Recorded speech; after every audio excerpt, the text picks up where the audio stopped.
ఈరోజు పిన్నెల్లి రామకృష్ణారెడ్డి మీద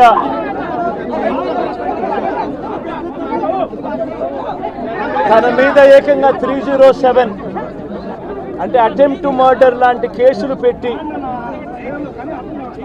ఏ రకంగా అన్యాయంగా తనను జైల్లో నిర్బంధించడం జరుగుతూ ఉందో కూడా చూస్తూ ఉన్నాం.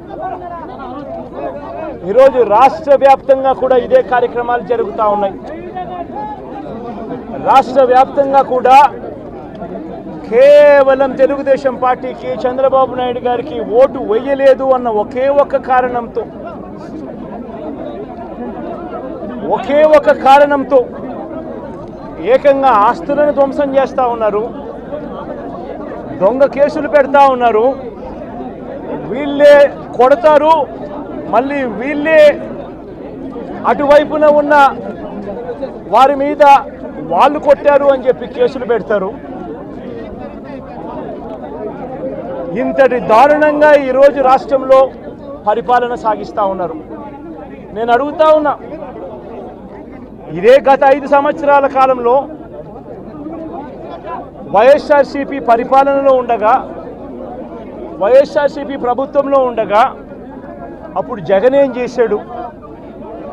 కులం చూడలేదు, మతం చూడలేదు, ప్రాంతం చూడలేదు, చివరికి ఏ పార్టీకి ఓటు వేశారన్నది కూడా చూడకుండా ప్రతి పథకము ప్రతి మనిషి కూడా అర్హత అన్నది మాత్రమే ప్రామాణికంగా తీసుకుని ప్రతి ఇంటికి డోర్ డెలివరీ చేసిన ప్రభుత్వం వైఎస్ఆర్సీపీ ప్రభుత్వందైతే, జగన్మోహన్ రెడ్డి ప్రభుత్వందైతే ఈరోజు కేవలం తెలుగుదేశం పార్టీకి ఓటు వేయలేదని, కేవలం చంద్రబాబు నాయుడు గారికి ఓటు వేయలేదని, కేవలం ఓటు వేయలేదన్న ఒక్క కారణంతో ఆస్తులు ధ్వంసం చేస్తూ ఉన్నారు, మనుషులను కొడతా ఉన్నారు, కొట్టి మరి కేసులు పెడతా ఉన్నారు. ఇంతటి అన్యాయంగా రాష్ట్రాన్ని రావణ కాష్టం చేస్తూ ఉన్నారు. రాజశేఖర రెడ్డి గారి విగ్రహాలను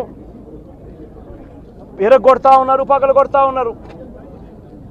ఇవన్నీ ఏదైతే చేస్తూ ఉన్నారో ఇవన్నీ కూడా శిశుపాలుని పాపాల మాదిరిగా ఇవన్నీ కూడా పాపాలు పండుతాయి.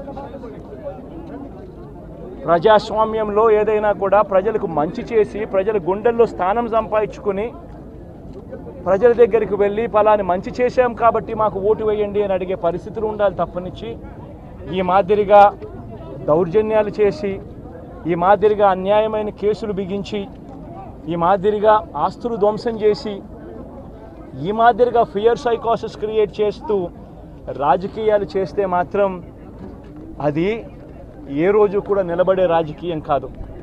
తాత్కాలిక మేలేదైనా జరుగుతుందేమో తప్పనిచ్చి తర్వాత ఓటు వేసేటప్పుడు మాత్రం ప్రజలు ఇవన్నీ కూడా ఖచ్చితంగా గుర్తుపెట్టుకొని లెక్క జమ చేసి చంద్రబాబు నాయుడు గారికి గట్టిగా బుద్ధి చెప్పే పరిస్థితులు రోజులు కూడా తొందరలోనే ఉన్నాయని కూడా ఈ సందర్భంగా చంద్రబాబు నాయుడు గారిలో మార్పు రావాలని సందర్భంగా కూడా తెలియజేస్తా ఉన్నా.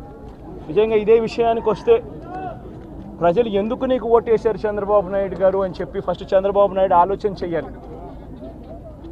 ఒకవైపున వైఎస్ఆర్ కాంగ్రెస్ పార్టీ ప్రజల్లో వ్యతిరేకత వల్ల ఓడిపోలేదు, ప్రజలకు మంచి చేసి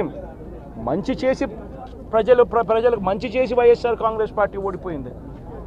ఎందుకు ఓడిపోయింది అని అంటే చంద్రబాబు నాయుడు చేసిన మోసపూరిత హామీలకు ప్రజలు కాస్తో కూస్తో కొద్దిగా ఇదే ఆ 10% కాస్త అటువైపున షిఫ్ట్ అయ్యి చంద్రబాబు నాయుడు గారు అధికారంలోకి వచ్చిన పరిస్థితులు. మరి చంద్రబాబు నాయుడు అధికారంలోకి వచ్చిన తర్వాత ఈరోజు రైతులకు తాను ఇస్తానన్న రైతు భరోసా 20,000 రూపాయలు ప్రతి రైతన్నకి ఇస్తానన్నాడు. వ్యవసాయం స్టార్ట్ అయింది, ఖరీఫ్ మొదలైంది, పంటలు వేగంగా వేస్తూ ఉన్నారు రైతన్నలు. ఇంతవరకు రైతు భరోసా 10,000-20,000 రూపాయలు ఇస్తానన్న దానికి అతి గతి లేదు. బడులు మొదలయ్యాయి.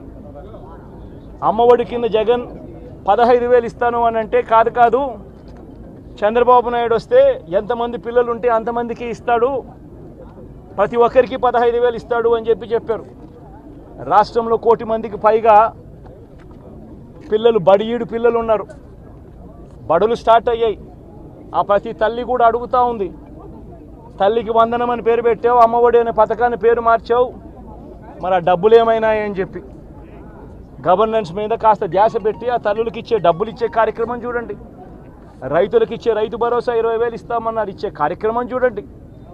ప్రతి అక్క చెల్లెమ్మకు 18 ఏళ్ళు పైబడిన ప్రతి అక్క చెల్లెమ్మకు ప్రతి ఒక్కరికి 1,500 రూపాయలు ఇస్తామని చెప్పారు. అంటే సంవత్సరానికి 18,000 రూపాయలు.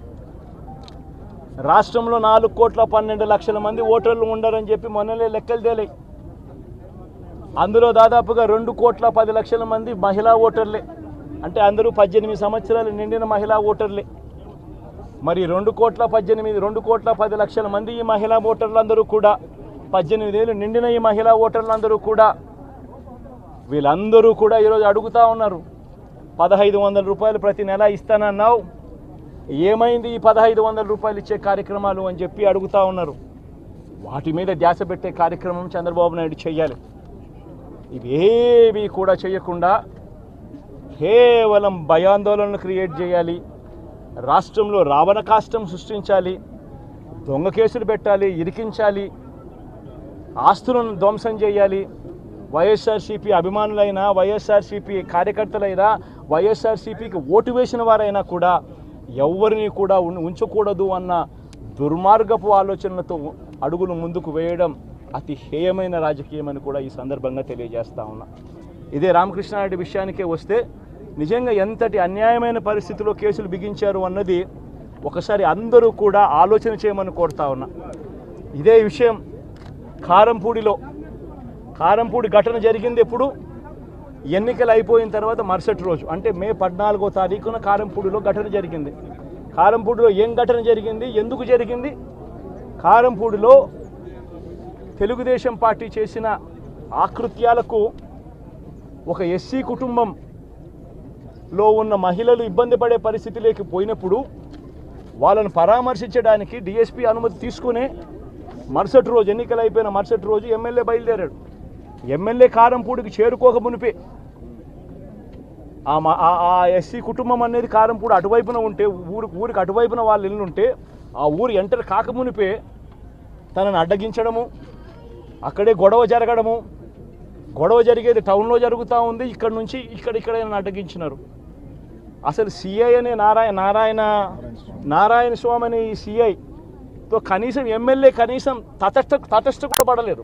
ఎస్పీకి 4 సార్లు 5 సార్లు 10 సార్లు ఫోన్ చేసినా కూడా ఎస్పీ రాని పరిస్థితిలో ఉన్నప్పుడు, కనీసం సిఐని ఎస్ఐని కూడా పంపించిన పరిస్థితిలో ఉన్నప్పుడు, అటువంటి బూత్లో, సెన్సిటివ్ బూత్లో కేవలం ఒకే ఒక్క హోంగార్డును పెట్టి బూతులు నడుపుతూ ఉన్నారు. అటువంటి పరిస్థితుల్లో అన్యాయం జరుగుతూ ఉందని చెప్పడం కోసం, అన్యాయం జరుగుతూ ఉన్న వాళ్ళ పక్షాన్ని నిలబడడం కోసం ఎమ్మెల్యే లోపలికి పోయి ఈవీఎంను పగలగొట్టే కార్యక్రమం జరిగింది. ఎందుకు ఈవీఎంలో నిజంగానే ఎమ్మెల్యేనే రిగ్గింగ్ చేసుకుంటా ఉంటే, ఎమ్మెల్యేకి అక్కడ నిజంగానే ఎమ్మెల్యే పరిస్థితి అంత బాగుండింటే ఎందుకు ఎమ్మెల్యే ఈవీఎం పగలగొడతాడు? అక్కడ పరిస్థితి బాగలేదనే కదా, అన్యాయం చేస్తూ ఉన్నారనే కదా. అక్కడికి పోయినప్పుడు అన్యాయం చూశాడు కాబట్టే కదా ఈవీఎం పగలగొట్టాడు. ఆ ఈవీఎం ఏదైతే పగలగొట్టిన కేసులు ఏదవుతుందో తనకు బెయిల్ వచ్చింది. ఈరోజు తాను బెయిల్ అక్కడ లోపల ఉన్నది ఈవీఎం పగలగొట్టిన కేసులో కాదు, తను లోపల ఉన్నది ఈవీఎం పగలగొట్టిన కేసులో. అన్యాయం జరిగింది అని చెప్పి, అన్యాయం జరుగుతూ ఉన్న పరిస్థితిలో ఎమ్మెల్యే అక్కడికి పోయి అడ్డుకునే కార్యక్రమంలో జరిగింది అని చెప్పి కోర్టులు కూడా గుర్తించాయి కాబట్టి తనకు బెయిల్ వచ్చింది. కానీ మళ్ళీ ఆ తర్వాత ఏం జరిగింది? ఆ ఇన్సిడెంట్ జరిగిన 10 రోజుల తర్వాత, ఆ ఇన్సిడెంట్ జరిగిన 10 రోజుల తర్వాత, అంటే మే 23వ తారీఖున ఎమ్మెల్యే అక్కడికి వెళ్ళి హత్యాయత్నం చేశాడట. అదే పోలింగ్ బూత్లో హత్యాయత్నం చేశాడంట. ఎవడన్నా బుద్ధునోడు ఎవడన్నా నమ్మదానికి ఉందయ్యా? ఎవడన్నా ఎమ్మెల్యే అనేవాడు అక్కడికి పోయినప్పుడు వాళ్ళు చేస్తూ ఉన్న రిగ్గింగు, ఎమ్మెల్యే దానికి అడ్డుకునే కార్యక్రమం చేస్తూ ఉంటే ఎమ్మెల్యే అక్కడికి పోయి ఎమ్మెల్యే హత్యాయత్నం చేస్తాడా? చెప్పడానికైనా హద్దు పొద్దు ఉండాలి కదా. 10 రోజుల తర్వాత ఎమ్మెల్యే హత్యాయత్నం చేశాడని చెప్పి కేసు పెడతారు 10 రోజుల తర్వాత. ఇప్పుడు నిజంగానే అటువంటి ఇన్సిడెంట్ జరిగిందంటే సిట్టు 17వ తారీఖు నుంచి, మే 17వ తారీఖు నుంచి 20వ తారీఖు లోపల మధ్యలో ఇచ్చిన రిపోర్ట్లో, ఆ సిట్లో అది చెప్పాలి కదా, ఇట్లా జరిగింది, ఎమ్మెల్యే అనే వ్యక్తి హత్యాయత్నం చేసే కార్యక్రమం చేశాడు అని చెప్పి రావాలి కదా. మరి ఎందుకు సిట్ రిపోర్ట్లో రాలేదు? ఈ రకంగా ఒక మనిషిని కేవలం 4 సార్లు ఎమ్మెల్యే తాను 2000 కన్సిస్టెంట్గా 4 సార్లు ఎమ్మెల్యే గెలిచాడు. 2009లో గెలిచాడు, 2011లో గెలిచాడు, 2014లో గెలిచాడు, 2019లో గెలిచాడు. ఒక మనిషి కన్సిస్టెంట్గా 4 సార్లు ఎమ్మెల్యేగా గెలుస్తూ వస్తున్నాడు అని అంటే ఆ మనిషి మంచోడు కాబట్టి గెలుస్తూ వచ్చాడు, ఆ మనిషి మంచోడు కాబట్టి ప్రజలు ఆశీర్వదిస్తూ వచ్చారు. అటువంటి వ్యక్తిని తీసుకొని వచ్చి తప్పుడు కేసులలో ఈ మాదిరిగా బిగించడం ఎంత మటుకు ధర్మం? ఈరోజు ఒక్క రామకృష్ణారెడ్డి ఒక్క పరిస్థితే కాదు, రాష్ట్ర వ్యాప్తంగా ప్రతి గ్రామంలోనూ కూడా ఇదే కార్యక్రమాలు జరుగుతూ ఉన్నాయి. ప్రతి ఒక్కరూ కూడా వాళ్ళ స్థాయిలో రెడ్ బుక్స్ అని చెప్పి రెడ్ బుక్లు పెట్టుకొని ఉన్నారు. చంద్రబాబు నాయుడు స్థాయిలో చంద్రబాబు నాయుడు ఒక రెడ్ బుక్, లోకేష్ స్థాయిలో లోకేష్ ఒక రెడ్ బుక్, ఎమ్మెల్యే స్థాయిలో ఎమ్మెల్యే ఒక రెడ్ బుక్, మండల స్థాయిలో మండల నాయకుడు ఒక రెడ్ బుక్, గ్రామ స్థాయిలో గ్రామంలో ఇంకో రెడ్ బుక్, గ్రామ స్థాయిలో ఇంకో నాయకుడు గ్రామ స్థాయిలో ఇంకో రెడ్ బుక్లలో పెట్టుకొని ఏం చేస్తూ ఉన్నారు? అతి దారుణంగా అన్యాయంగా ఆస్తులు ధ్వంసం చేస్తూ ఉన్నారు. రాష్ట్రం మొత్తం దాన్ని చూస్తూ ఉంది, కానీ ఎవడు మాట్లాడడం లేరు. దొంగ కేసులు పెడతా ఉన్నారు, పోలీసులు ప్రేక్షక పాత్ర పోషిస్తూ ఉన్నారు. దొంగ కేసులు పెడతా ఉన్నారు, వాళ్ళే కొడతారు, మన ఇటువైపున కేసులు పెడతా ఉన్నారు. రాష్ట్రం మొత్తం ఇది చూస్తూ ఉంది. చీని చెట్లు నరికేస్తూ ఉన్నారు, ఆస్తులు ధ్వంసం చేస్తూ ఉన్నారు, కనిపిస్తూ ఉంది. ఎమ్మెల్యేలు ఏకంగా జేసీబీల మీద పొక్లేన్ల మీద ఎమ్మెల్యేలు స్వయంగా తిష్టేసి ఏకంగా పోయి బిల్డింగులు పగలగొట్టే కార్యక్రమాలు చేస్తూ ఉన్నారు. ఇంతటి దారుణంగా నిజంగా చేస్తూ ఉన్నారు అని అంటే ఎల్లకాలం ప్రభుత్వం మీది కాదు, ఎల్లకాలం రోజులు మీయే ఉండవు చంద్రబాబు, అది గుర్తుపెట్టుకో. మీ పాపాలు పండుతూ ఉన్నాయి వేగంగా. ప్రజలు దీన్ని క్షమించని పరిస్థితుల్లోకి వస్తారు. ఖచ్చితంగా మీకు బుద్ధి చెప్పే పరిస్థితులు రోజులు కూడా ఉంటాయి. చేతనైతే మంచి చేయండి, మంచి చేసి ప్రజల మనసులు గెలుచుకుని ఓట్లు ప్రజల మనసుల్లో స్థిరస్థాయిగా నిలబడే కార్యక్రమం చేయండి. కానీ తప్పుడు రాజకీయాలు ఈ మాదిరిగా నువ్వు ఒక్కరివే చేస్తావు అనుకుంటా ఉన్నావు. ఇదే మాదిరిగా కొనసాగితే రాష్ట్రంలో ఒక తప్పుడు సాంప్రదాయానికి నువ్వు నాంది పలుకుతా ఉన్నావు. నువ్వు వేసే ఈ బీజం, నువ్వు వేసే ఈ తప్పుడు సాంప్రదాయం, రేపొద్దున నువ్వు వేసే ఈ బీజం చెట్టు అవుతుంది. రేపొద్దున నువ్వు ఏదైతే ఇత్తుతావో అదే పండుతుంది.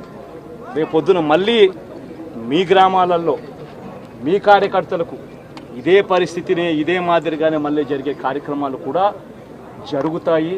అటువంటి తప్పుడు సాంప్రదాయాలు దయచేసి ఇప్పటికన్నా ఆపండి. నాయకులుగా ఉన్న మనలాంటి వాళ్ళం ఇలాంటివి ప్రోత్సహించకూడదు. ఇలాంటివి ఎవరు తప్పు చేసినా తప్పు అని చెప్పే కార్యక్రమం నాయకులుగా మనం చెయ్యాలి. కానీ దగ్గరుండి ఈ మాదిరిగా ప్రోత్సహించడం అతి దుర్మార్గమైన కార్యక్రమం. దయచేసి దీనికి ఫుల్ స్టాప్ పెట్టే కార్యక్రమం ఖచ్చితంగా చెయ్యండి చంద్రబాబు అని చెప్పి సందర్భంగా మరొక్కసారి చంద్రబాబును ఈసారి హెచ్చరిస్తున్నామని కూడా చెప్తా ఉన్నాం. ఈసారి కోరడం లేదు, హెచ్చరిస్తున్నామని కూడా చెప్తా ఉన్నాం. ఇదే మాదిరిగా జరుగుతూ పోతూ ఉంటే మాత్రం ఎవరైనా కూడా ఊరుకునే కార్యక్రమం జరగదు. రియాక్షన్ అనేది ఖచ్చితంగా ఉంటుందని కూడా చంద్రబాబు నాయుడు సందర్భంగా గట్టిగా చెప్తాం.